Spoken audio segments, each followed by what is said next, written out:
Hello, my name is Antonio Navarro Duran. I'm a student of 6th grade high school at Instituto Villa de Cortés Jalapa, and today I'm going to talk about differential and integral calculus applied within astrophysics. First of all, the concept of astrophysics or the formal definition. And well, astrophysics is a branch of physics that is dedicated to the study of all kind of phenomena that occur in the observable universe or outer space, if you want to call it like that. That involves all kind of bodies, matter, energy, like planets, stars, black holes, nebulas, and well, also their behavior, origin, and composition. Now let's take some review of the history of astrophysics. And well, astrophysics has been studied since ancient times, but the first formal studies date from 350 years before our era and are from the man that is in the picture, that is Aristotle. And he proposed a geocentric model for the solar system. That means that he believed that Earth was in the middle of the solar system and all the bodies like Sun or Moon were orbiting around it. But then was another Greek, Aristarchus, who proposed the heliocentric model that we all know, that says that the sun is in the middle of the solar system and all the planets, like Earth, are orbiting around the sun. As you may know, during the medieval age, humanity was more focused on religion, so it was until the modern age that several scientists made important contributions to the astronomy or to the astrophysics in general, and that is thanks to the constant research and experimentation that they did. Some of those examples are instrument or are like theoretical models, like Johannes Kepler with the three laws of the planetary movement or motion, and Galileo Galilei with his refracting telescope. As I said, other notable people contribute to this field, but there are a lot of them. So I'm going just to mention some notable names like Nicholas Copernicus, Isaac Newton, Edwin Hubble, Charles Messier, or Stephen Hawking, but there are, as I said, plenty of them. Now let's talk about astrophysics nowadays and in the future. And well, we know that the development of this field is constantly growing to the research proposals that are made by some countries or some enterprises. And maybe in some years or in some centuries, it's gonna be very useful because we know humanity is planning to colonize other places in the outer space, like Mars, for example, due to some problems like overpopulation or the limited resources. Now, astrophysics has a lot of utilities.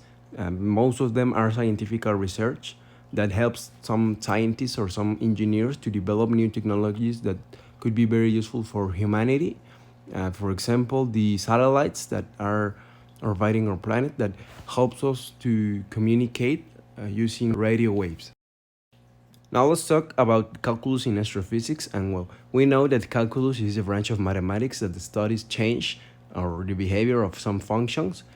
But the important thing here is how calculus and astrophysics are related, and what calculus allows us to understand causes, consequences, and properties of some bodies that are in the space, such as volumes, masses, time lapses, and a lot of magnitudes. Now, as a first example of the application of calculus in the astrophysics could be the optimization. Optimization is using the less quantity of materials to obtain the best benefits possible. Let's imagine that a group of engineers is trying to build a rocket and a rocket booster. Obviously, they will try to use the few materials as possible and to spend the less amount of money. And also to obtain the better efficiency or benefits of the rocket. Now let's talk about magnitudes. We know that magnitudes can be studied with calculus, and in this case we're gonna be interested more in the vector magnitudes with respect to time. For example, the position, and if we derivate the position function, we're gonna get the speed one, and the derivative of the speed one is gonna be the acceleration. Now, trajectories. We know that in calculus we can represent some conical shapes that can be assumed as trajectories that happens in the space. For example, like in the picture, an orbit is shaped just like an ellipse. The ellipse is probably the most important conical shape in the astrophysics because, well, as I said, it represents an orbit. So it's very important to know all of its parts, like for example, the focus or foci, that are 2 points that are located at the same distance, taking the center account. And if we choose a random point of the perimeter of the ellipse and we add the two distances from that point to the focus is going to be always the same. Then we can calculate the eccentricity of an ellipse, or in this case, the eccentricity of an orbit. And well, the eccentricity is a value that we can obtain by dividing two distances. The distance A that goes from center to the vertex of the ellipse, and the distance C that goes from the center to one of the focus. For example, Earth orbit has an eccentricity of 0.0167, because the distance from the Sun is like more or less 125 million kilometers, and the focus is at 2.5 million kilometers of Earth. Now let's review my applied problem. I'm gonna read it. And it says, the Hubble telescope was put into operation on April 24, 1990 by the Space Shuttle Discovery. A model for the speed of the shuttle launch submission level is considered time equals to 0 until the solid fuel auxiliary rockets are released at time equals to 126 seconds, and is given by the function b of t is equal to 0.001302 t cubed minus 0.09029 t squared plus 23.61 t minus 3.083 feet per second. Using this model, determine the maximum and minimum value of the shuttle holding between launches and release of solid fuel rockets.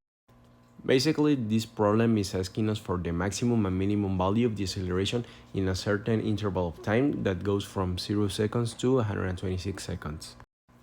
First, to solve this problem, we have to remember that the derivative of the speed is the acceleration, so we have to derive the function that was given to us that represents the speed, and well, we are going to apply the law of x raised to the n. That means that we are going to multiply the numbers of the function by the exponent of each variable. Then we are going to subtract 1 from that value of the exponent, and well, if we have a number with just a variable and not an exponent, we're just going to remove the variable. And if we have a constant, well, let's remember that the derivative of a constant is always 0. After that, we're gonna get our acceleration function, that in this case is gonna be 0.003960 squared minus 0.18058 t plus 23.61. Then we have to derive the acceleration function because the law of maximum and minimum says that, and we're gonna get, after derivating, this value, 0.007912 minus 0.18058. Then we have to equal our result to 0 and solve for t. In this case, the result is gonna be 23.1957, and that's gonna be a minimum value because the law of the maximum and minimum says that if we got a positive value, it's gonna be a minimum. Then we have to substitute this value, that is gonna be the time of the minimum value of acceleration, in the acceleration function, and we're gonna get approximately 21.522. That's gonna be the minimum value of the acceleration.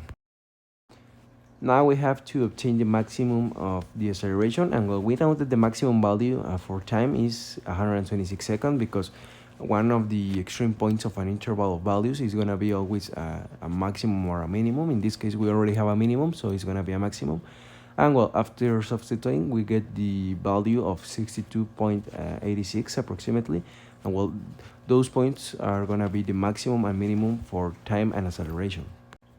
Then here is a graph where you can see in red the speed function that is always growing, but then you can see the acceleration one in blue, and well, it starts decreasing at first until it reaches the minimum value. Then it starts to increase and gets to the maximum value, in this case A, that is going to be 126. Now let's see a simulator that can show us this situation in real life. And well, it's important to say that 1 second in real life is 10 seconds on the video. Okay, so let's watch it.